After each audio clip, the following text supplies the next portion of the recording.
नाटक में किस प्रकार आपकी रुचि पैदा हुई और कहाँ से आपकी शुरुआत हुई, आप नाटक से जुड़े और किस तरह फिर धीरे धीरे वो जो नाटक की नदी कहें या समुद्र कहें उसमें आप उतरते चले गए और पूरा उसमें डूब गए और आज तक डूबे हुए हैं। तो वो थोड़ा बताइए कि शुरुआत कहाँ से आपकी हुई और कैसे मन आपका हुआ। भैया मैं पढ़ता था, एक गोवर्धन में स्कूल है, मॉडर्न जी। और गोवर्धन का ही रहने वाला हूँ मैं। कौशिक गोत्र है मेरा, ब्राह्मण आदमी हूँ। और पालीवाल समाज की हमारी जीवानी होती थी, जो पंडा व्रती चलती है ब्रज में, वो थी। तो मेरे पिताजी हमें पर कमर कमाई भेजते थे। पर मैं जब पढ़ता था तो हर 8वें दिन हमारे यहाँ शनिवार को बाल सभा होती थी। तो गाने बजाने कुछ जो आता है वो सुनाए अपने स्वयं। कोई कहता नहीं था कि आप अपनी तैयार कर हो, एक से बच्चा कर रहा है मैं भी करूँगा, मैं सीख आया, कोई नाच रहा है, कोई गा रहा है, कोई ऐसे तरह से होता था। फिर 26 जनवरी 15 अगस्त को कार्यक्रम होते थे। तो पता नहीं शुरू से ही अंदर से मुझे होती थी। हमारे भगवान के मंदिर थे 2-3, तो एक की सेवा मैं करता था। तो करीब उम्र आपकी उस समय? बहुत छोटा था, 5-6 साल, 7 साल। अच्छा, 7 साल बचपन। तो भगवान की मदन मोहन जी की मूर्ति थी। तो मेरे जाने कहाँ से दिमाग में आया, मीरा का परिदृश्य आया। और परिदृश्य में क्या आया कि मीरा कैसे आई संसार में। तो मैंने सोचा कहानी ऐसे अलग है वैसे। तो बोली कि मीरा कहाँ से आई। तो ब्रह्मा जी ने सोचा कि मैं पुरुष तो बहुत मेरे साहित्यकार, कलाकार और काव्य रचयिता, भक्त बने हैं, एक मैं ऐसी रचना करूं जिससे महिला भक्ति का सूर्य उदय करे। तो उन्होंने एक मीरा नाम से, और मीरा भगवान की इतनी भक्त हो गई, बाकी कहानी सबको मालूम है कि वो भगवान को अपना पति मानती थी और गाती। तो मैं उस मंदिर में सेवा करते करते मीरा का रोल करता था। अच्छा। कोई सिखाया नहीं था। गाने कुछ सुने थे माँ से या समाज से।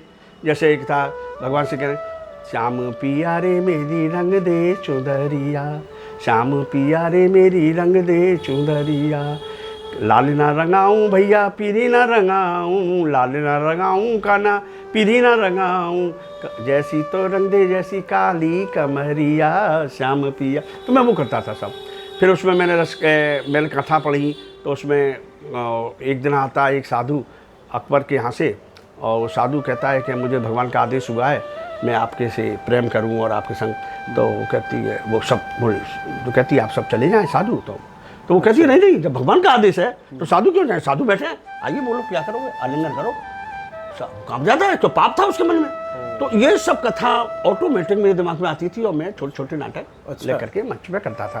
तो लगभग वही 10-12 साल की? हाँ। तब तो मेरे जो टीचर थे बहुत प्यार करते थे मुझे।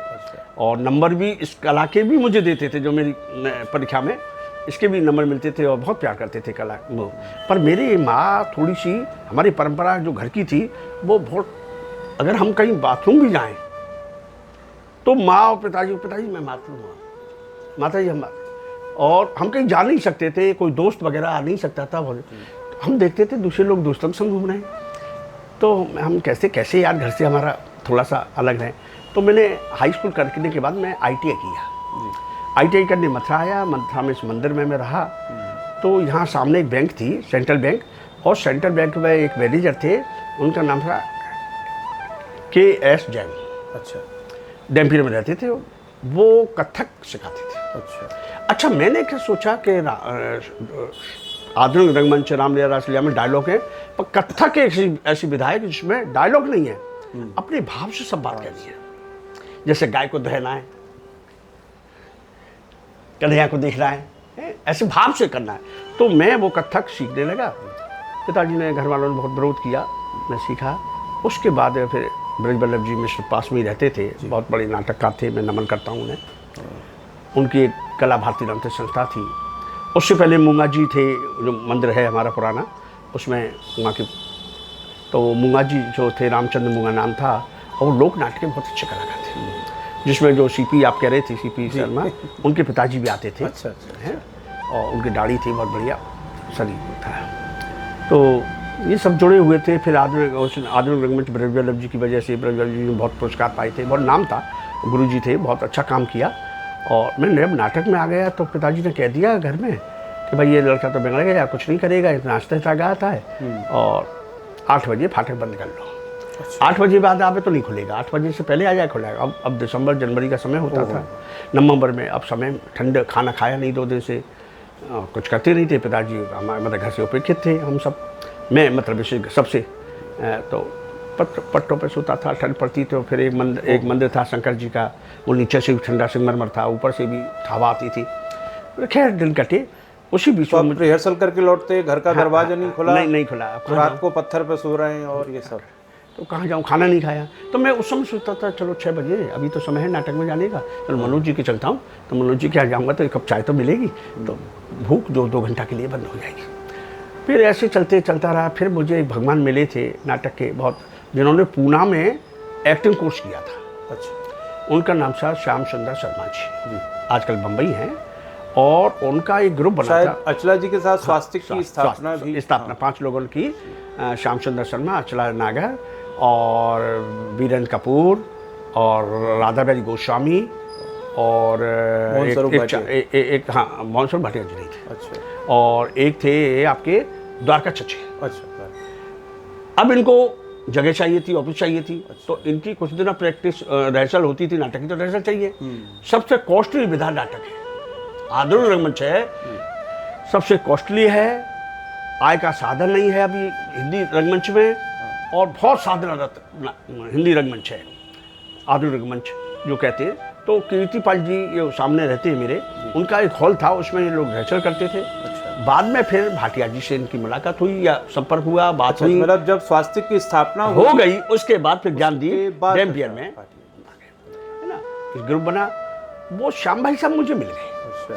तो मैं जब ऐसे रहता था तो मैं भूखा रहता था। श्याम भाई साहब क्या है कि उनकी नंसार गोकुल में थी और मेरी भी नंसार गोकुल में थी। तो श्याम भाई साहब बहुत देव पुरुष थे, उनके मैं रहने लगा उनके बेटे की तरह, और मुझे खाना मिलता था। पर मैं स्वाभिमान ज़्यादा था, तो 2 दिन उनके खाना खाया, तीसरे दिन मैं फिर आके फुटपाथ पर सोने लगा। वो कहेंगे कि देखो रोज आ जाता है। हालांकि मैं अपना ही कहीं कुछ नाटक में ऐसा रस आपको मिल रहा था कि ये सब जो कष्ट थे, हाँ मैं याद ही नहीं, वो बहुत ना भारी नहीं पड़ा रहे थे। मुझे बिल्कुल नहीं, मुझे नाटक ज़्यादा अच्छा था। और भले ही मैं पूरे दिन कुछ चाय भी ना मिले, नाटक मेरे लिए उस समय पिताजी का विरोध, परिवार पूरे परिवार का, समाज का भी विरोध था। अब मैं देखता था जब नाटक अच्छे करते थे हम लोग, बहुत नाटक मैंने किए, अचला जी के संग, श्याम भाई साहब के संग, द्वारका जी सब थे, लक्ष्मीकांत उपाध्याय मैंने बताया नाम, गोकुल के थे, मेरे मामा भी लगते थे वो। तो बैठे कोई में काम करते, तो ये नाटक करते थे। तो उनके संग कई कार्यक्रम किए मैंने, नाटक किए।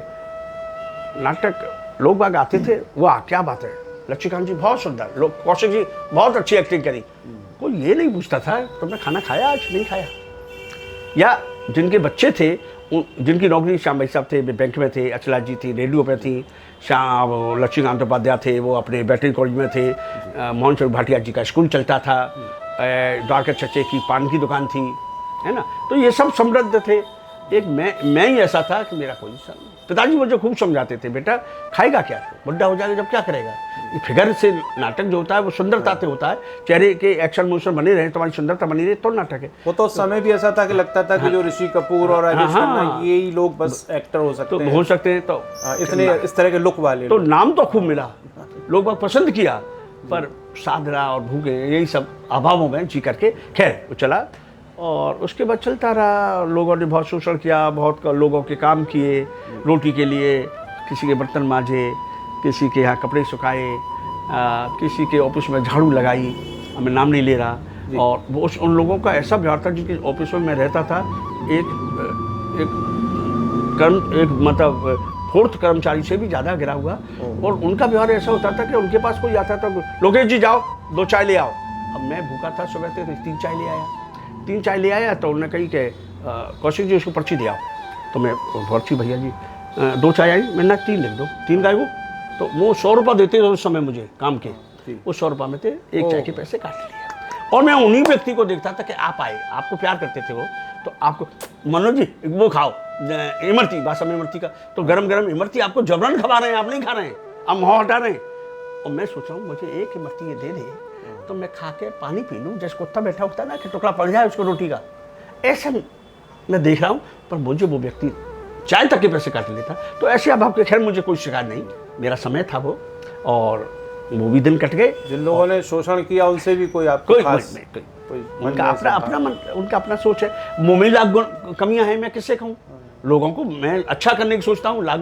अब मान लो नाटक के समय पे आना था 6 बजे, अब आप 6:30 पे आए, हमने डांट दिया आपको, तो आप मेरे ही दुश्मन हो गए। तो आपके लिए मैं अच्छा थोड़ी हूँ? अरे यार बेमतलब डांट दिया, कुछ देवे का हमें? नाटक करने जाते कुछ देते हैं? हम तो अपनी शौक से जाते हैं और हमें डांट दिया सबके आगे। तो लोगों को शिकायत सबसे सब होती है। तो मुझसे भी बहुत से लोगों की शिकायत थी। ठीक है, जिन लोगों ने जो किया समय पे सब ठीक है, तो वो चलता रहा। अब फिर मैं और बड़ा हुआ, अब कहाँ नाटक, फिर बहुत सी बातें हैं, बहुत सी बातें ऐसी है ना कहीं उन्हें अच्छा है। तो फिर मुझे एक अपना ग्रुप बनाना पड़ा। अब ग्रुप बना तो नहीं, सांकेतिक रूप से कह सकते हैं जो कहना चाहें। हाँ, जिनके मतलब Symbolic। मथा में जो नाटक करते थे, मथा में जो नाटक करते थे, उनका बहुमत था। जैसे यहाँ पे एक कार्यक्रम होता था, हरिदास संगीत समारोह, उस पर पकड़ थी श्री गोपाल आचार्य की। श्री गोपाल आचार्य एक ही करते थे, कोई है नहीं, उनका इनाम था। अब गोपी गोस्वामी एक वृंदावन और हो गए, वो करने लगे तो गोपाल गोस्वामी को बुरा लगा। तो जब मैं करने लगा तो अभी तो एक करते या 2 करते, अब मैं कर रहा हूं तो उनकी मोनोपोली खत्म होने लगी। अच्छा, हो सकता है मैंने सुना था कि नाटक तो मैं बहुत करता था, फिर मेरा स्तर थोड़ा सा लो था, मैं कुछ कोई जुड़ा नहीं था मुझसे। तो छोटे छोटे लोग पकड़े, नाटक किया, उनका स्तर अच्छा होगा, बड़े लोग थे, पैसे वाले थे, उनका बड़ा था, लेकिन करना महत्वपूर्ण है। हाँ, तो एक बार वो सज्जन बम्बई गए, तो श्याम भाई साहब पूछी, भाई मथा में नाटक हो रहे हैं? तो श्याम भाई साहब वो बोले सज्जन के हाँ कभी कभी होते हैं। कौन कर रहा है? तो उन्होंने कहा लोकेन। यो क्यों नहीं कहता है? वो श्याम भाई साहब बहुत खरी आदमी थे और बहुत अच्छा, यो क्यों नहीं कहता है? लोकेन जी कर रहा है। तो ऐसे बहुत सी जगह थी। खैर वो कट गए, समय की बात थी और सबका बड़ा प्यार मिला। मैं मथा में रहा और मैं करा। हालांकि मैं उस समय कई लोग मुझे उकसाया कि बम्बई चले जाओ। काला भाई ने भी काम किया, हम लोगों ने मिलकर, तो काला बम्बई चले गए, अचला जी चली गई, तो सब मैं जाता तो शायद क्या होता, पर पता नहीं, फिर भगवान की इच्छा यही थी। मुझसे उस समय कुछ लोगों ने मुझे मतलब अब भले के लिए क्या किया, बुरे के लिए किया, मैं नहीं जानता हूँ। उन्होंने मुझसे कहा तुम्हें मथुरा में नहीं रहने दूंगा। तो मुझे ठीक है, मथुरा नहीं छोड़ूंगा मैं, तो मैं भूखों मार दूंगा। मैं उनके यहाँ काम करता था, जैसे मैं बता रहा, रामनारायण जी के अभी काम करता था ब्रज कला केंद्र में, एक संस्था में, तो चाय के पैसे काट लेते थे। तो उन्होंने कहा कि मैंने उनकी फैक्ट्री में भी काम किया, तो उन्होंने कहा मैं तुम्हें भूखों मार दूंगा, मथुरा में नहीं रहने दूंगा। भगवान भूखों मारता है, वो रहता है, मैं मथुरा नहीं छोड़ूंगा। और भगवान कृपा हुई, बहुत बढ़िया कार्यक्रम हुआ। फिर मैं बड़ा हुआ तो मेरी शादी आदि के लिए पिताजी करने लगे। मुझे तो लगे मेरी तो मैं अब पिताजी के संग आए लड़की वाले, तो मैं बैठा हूँ, चाय फाय पूछूं, और जैसे ही पिताजी बाथरूम में या कोई काम से जाए तो कहते मेरी शादी तो हो गई रात के समय, नाटक के संग हो गई, मैं शादी नहीं करनी, तो चले जाएं। फिर पिताजी का रिएक्शन क्या रहता था? अरे पिताजी तो बहुत गाली गलौज करते थे। तो कह रहे साले गली बड़ी बनेगा, यूँ होगा, नाम दबाएगा हमारे खानदान का। वो जो भी आता था वहाँ पे बड़े थे। हमारी उस समय परंपरा थी कि हम पिताजी के आगे ऐसे नहीं देख सकते थे। जब पिताजी डांटते थे तो हम ऐसे, वो हमारे मतलब जिन संस्थाओं में काम किया वो डांटते तो भी हमें कभी बड़ों के आगे ऐसे नहीं देखते थे। आज की परंपरा जो है वो अलग थी, हमारी परंपरा अभी तो समय बहुत बदल गया। तो हम देख रहे हैं, और उसको शिकायत भी नहीं थी किसी से। जिसने भी किया हमारे भले के लिए किया होगा। और फिर भगवान ने इतना किया कि ऐसा कौन सा दिन था जिस पेपर में फोटो और नाम ना छपे। देशभक्ति जी अभी हैं, वो अमर उजाला में थे उस समय। कौन सा दिन है कि कोई से पेपर, चाहे जनसत्ता लो, चाहे नव भारत टाइम्स लो, चाहे हिंदुस्तान लो, चाहे अमर उजाला हो, एक और निकलते थे 2 विकास भारत दो, उस समय कई पेपर निकलते थे। सैनिक कार्यालय में नरेंद्र मित्र जी बैठते थे, बोलो, खूब पेपर में नाम निकलता, रोज होता था। और पिताजी से जाके लोग कहते थे लोकेंद्र को आज पुरस्कार दिया है, फलाने मंत्री ने फलाने पुरस्कार दिया। पुरस्कार तो पेट भर जाएगा, पुरस्कार दिया है। तो खैर पिताजी, हर बाप चाहता है मेरा बच्चा अच्छा बने, पैसे वाला बने, अभावों में ना जिए। वो भी पिताजी की थी इच्छा। चला सब चलता रहा। फिर वो एक समय ऐसा आया, मैं सोचने लगा यार जब बुढ़ा हो जाऊँगा मुझ पर काम नहीं होगा, खाना कैसे बनाऊँगा, कपड़े कैसे दूँगा। तो फिर मेरी शादी भी हो गई और फिर बच्चे भी हो गए और सब चल रहा है। पहले आप विरोध करते रहे, फिर बाद में मैं चाहता ही नहीं था। और कभी कभी तो अभी भी आता है, जब देखता हूँ झंझावात ज़्यादा हो जाते तो मैं तो स्वच्छंद आदमी हूँ। मेरे एक लड़का सीखा हुआ है, कपिल कुमार, इलाहाबाद में समय वो मुख्य विकास अधिकारी है। तो वो राजकीय संग्रहालय के निर्देशक थे जितेंद्र जी, उनका बेटा था। तो कहता था दादा आप तो फक्कड़ हैं, आप यहाँ पे आके चक्कर में पड़ गए। तो मुझे लगता है वास्तव में चक्कर में क्यों पड़ गया, पर ठीक है, जो ठाकुर जी की इच्छा थी वो हो गए, वही राम लक्ष्य रखा। कहा करे तर्क बढ़ावे शाख। तो हो गया, ये सब चला और चल रहा है वगैरह। नाम खूब कमाया, ठाकुर जी ने खूब नाम दिया। पैसा तो कौन छाती में धर के ले जाता है, वो भी एक अच्छा इसमें जीने। हालांकि एक बच्चा और है आजकल, वो इंग्लैंड में है, अनुराग शर्मा। तो वो कहता है दादा आप तो अपनी झिझक मिटाते हैं। मैं कहता हूँ ना पैसा, अरे यार क्या करना पैसा है। बोले पैसा हो तो छोड़ दोगे, पर आप झिझक मिटाते हैं, पैसा बहुत ज़रूरी है। मैं कह रहा हूँ तुम्हारे लिए होगा, मेरे लिए नहीं, मेरे लिए मेरा चल रहा है सब काम, कोई रुकता ही नहीं। मैं सोचता हूँ आज मैं रबड़ी खानी है, पता नहीं ठाकुर जी का रबड़ी खाऊंगा निश्चित रूप से, कहीं से ना कहीं से आएगी कोई। मैं देखता हूँ लोग चले आते हैं रबड़ी लेके आ रहे हैं, मैं कहता हूँ इससे कहाँ से मालूम पड़ेगा ठाकुर जी कितनी कृपा है भगवान की साधना में और कला की साधना में। वो उनको पता चल जाता है कि आपको क्या चाहिए, और हो रहा है सब। अब मैं बढ़िया। तो दादा अब जो है फिर मैं अब परिवार कैसे चले, जी जी, परिवार कैसे चले, तो ये समस्या कहाँ से आया पैसा। तो एक मेरे मित्र थे अशोक बनर्जी, वो संगीत नाटक अकादमी में। अच्छा, तो शादी भी आपकी लगभग मतलब बेरोजगारी जैसी बेरोजगारी में भाई, और काफ़ी उम्र में भाई। अच्छा, पत्नी मेरी 18 साल की थी और मैं 35 साल का था। अच्छा, हाँ, तो फिर मैंने कहा कि क्या मतलब करें। कोई शादी के बाद भी कोई रोजगार का कुछ नहीं, कोई साधन कुछ नहीं। जिस मंदिर में रहकर, मंदिर भी मैंने क्यों लिया, 300 रुपये मिलते थे ठाकुर जी की भोग राग के लिए बस। अच्छा, उस समय ठाकुर जी का महीना भर का राशन आ जाता था, उसे भोग बना के खिला देता था, मैं खा लेता, या आप जैसे कोई सज्जन आ जाता था वो खा लेता। वो स्थिति रही कि 2 दिन भूखा हूँ, वो स्थिति खत्म हो गई। तो वो मंदिर भी मैंने क्यों लिया, 300 रुपये की नौकरी क्यों स्वीकारी ठाकुर जी की, कि मुझे वहाँ का प्रांगण मिल जाता था नाटक करने के लिए। अच्छा, नाटक कहाँ जाऊँगा, और ठाकुर जी के सामने हूँ और यहाँ आंगन पड़ा हुआ है, आंगन में प्रांगण में नाटक करूँगा। तो नाटक हुआ, इसलिए मैंने वो काम किया, नहीं वो नहीं करता शायद मैं।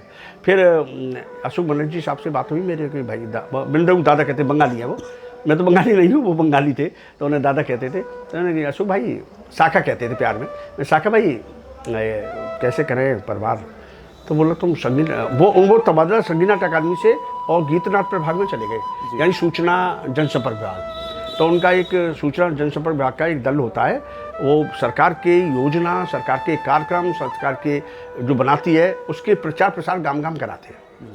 तो उसके लिए उनका विभाग होता है गीत नाटक प्रभाग। तो गीत नाटक प्रभाग से जुड़ जाओ लोकेंद्र। तो मैं गया, 12 आदमी की टीम जाती थी उस समय। लखनऊ में ऑडिशन हुआ, जूरी बैठी, और मैं जूरी में शाखा भाई थे ही वहाँ के इंचार्ज थे, और मैं ठाकुर जी की कृपा भी थी, मैं हो गया, A ग्रेड में ही हो गया शुरू में। और मुझे 1600 रुपये उस समय मिलते थे। 12 लोग होते थे, 12 लोग तो नहीं जाते थे हम लोग, 8 लोग जाते थे कार्यक्रम में। और उससे फिर धीरे धीरे धीरे चला, सब अच्छा हो गया।